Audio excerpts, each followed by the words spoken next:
Hello everyone, thanks for tuning in to KT Garage. This is episode 57 of the SuperHog Build. Guess what? The weekend is here. It's awesome. I've been waiting for this weekend since I think I'm able to start the truck. So at first I gotta change the oil. That's required. It's been sitting around for 3 years, and besides I put in a new turbo. Need to get an oil change for clean oil to get to the turbo. So first thing I'm gonna do. And then I still need to hook up the accelerator pedal. So right now it's not hooked up yet. That's gonna take a little while, depends on how complex it is in there. And then I still gotta do the intake. So I'm planning on just hooking up the intake all the way probably to about here, where I'm actually gonna put the intercooler. So I'm gonna hook it up to the intercooler, but I'm gonna disconnect it to the turbo. So it's not gonna get any boost. I just want to get the engine running without boost. That's the original configuration, and then after that, when things are running smooth, and then we're going to start charging it with a little bit more pressure. So, and then I got to hook up some gauges. I want to make sure that there's oil pressure that's going to the turbo, very important. And then probably just some normal temperature gauges, make sure everything is running smooth and it's not hurting anything during the startup. And then I think after that, I'm just gonna check all the fluids, and then we're gonna crank up that engine. Can't wait. Now, it's probably not today, it's probably gonna be like tomorrow afternoon. This is Saturday morning, so I got whole day today, whole day tomorrow. That's assuming without being interfered with some other things that I need to get done around the house. Let's hope that I don't have to do that. I'll keep you guys posted throughout the day, today and tomorrow.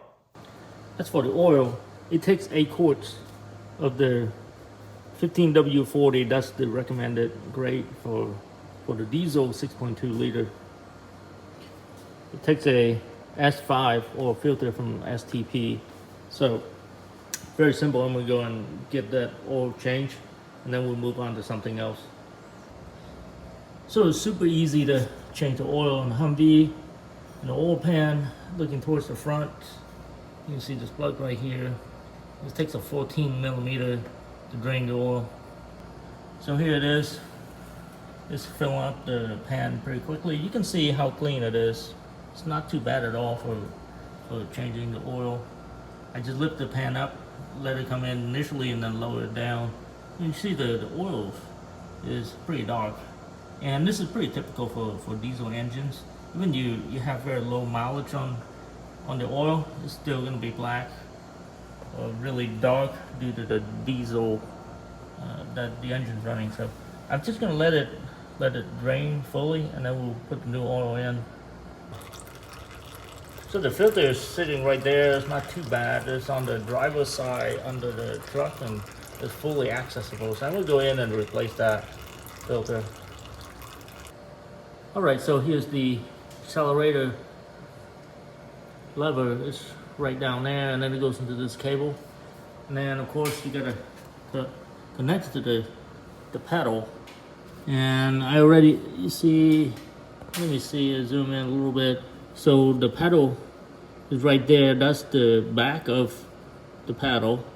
So if I pull this up and down, you can see that the pedal, as you step down, it's gonna move the cable. So all I need to do really is to make a bracket that mounts this right here to the sidewall, this wall right here, and we're done.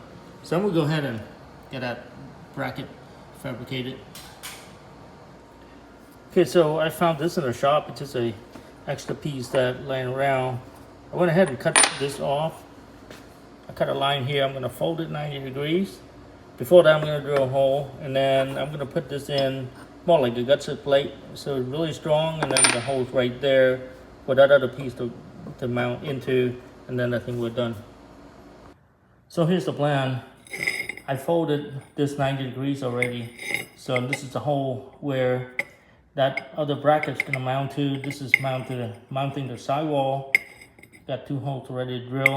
This is like super thick steel. Then you know what? I'm just gonna be extra careful, and then I'm gonna mount. Actually, I'm gonna weld in 2 gutset plates, 1 on each side. I got another one here, so it's gonna go here. It's gonna make this thing like super strong, so it's not flexing as you put loads on this. This is more like a cantilever, so that way it can be super solid. I'm gonna go ahead and weld this in.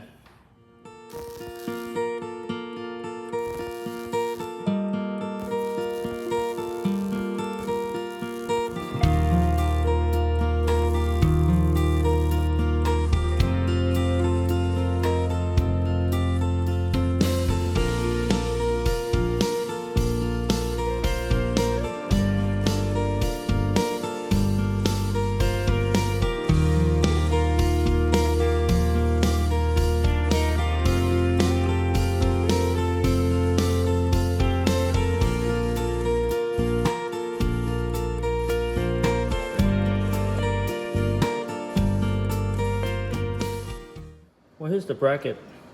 Doesn't look too bad at all. I just threw a quick coat of paint on it. So those are the two holes that mount into the sidewall. This goes to the other bracket. I'm gonna go ahead and mount it. All right, so the paddle assembly is done. You can see that now it's working.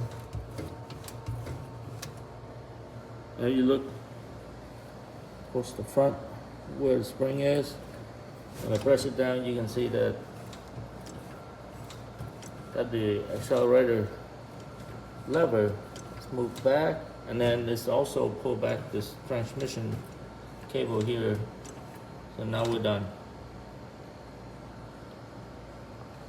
I just wanted to show you guys the bracket real quick. You can see it's this bracket right here, and this is the point where I mounted the cable assembly.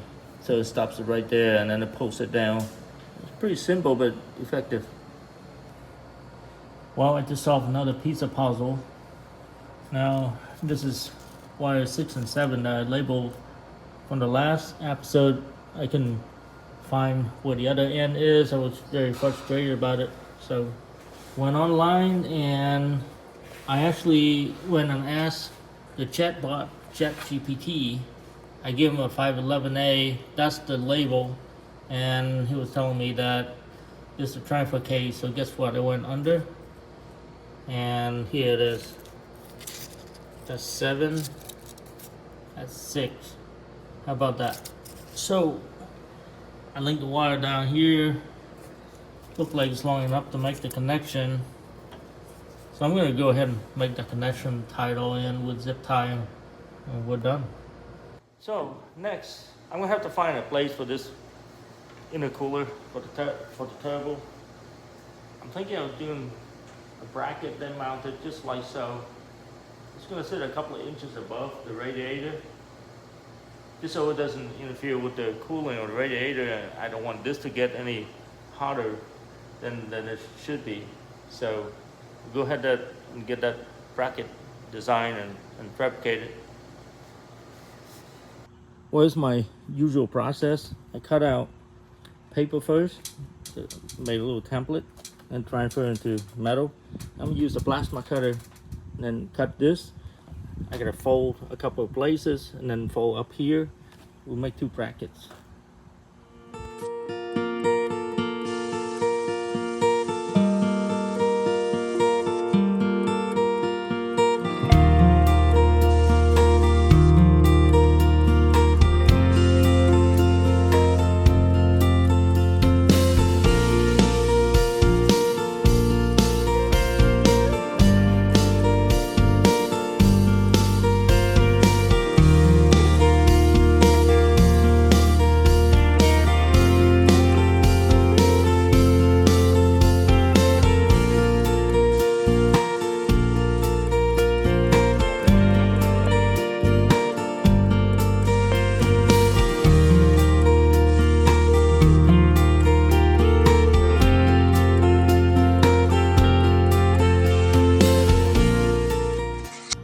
Alright, so I bent the bracket, got a finished drill, the holes, everything is done.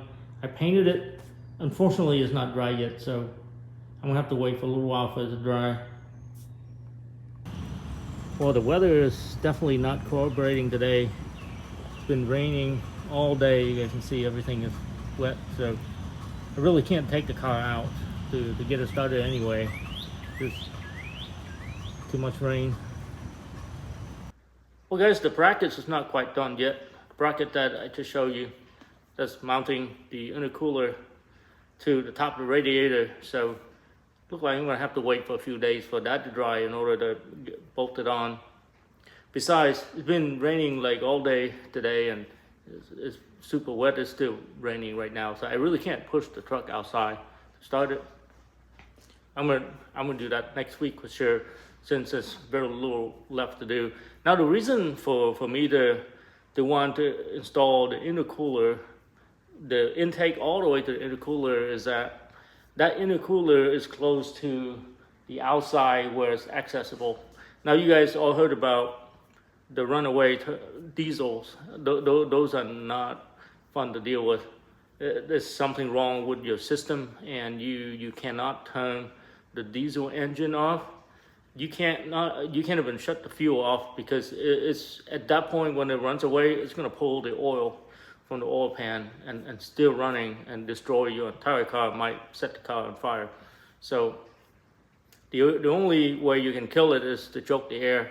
And that's the reason why I wanted to get that intercooler to be where I can get access to it, so I can plug it up with a towel or something hard, because it's this huge suction that's coming in. So in case it runs away, that's one way to kill it.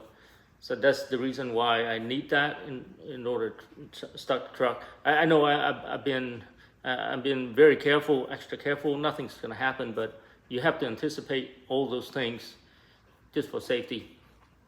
Please tune in next week. I'm pretty sure I can get the truck started. Now, I'm gonna start it, doesn't mean that it's gonna start, right? So, but I'm gonna try to make the attempt to start it, and guess what? When it starts, I actually can drive it. It's really cool, because everything is done. I can actually drive around the block and test it out. How cool is that? So please tune in next week for the update. I think I'm gonna have some good news for you next week. Appreciate you guys tuning in to KT Garage. If you like the content, please like and subscribe. Thank you.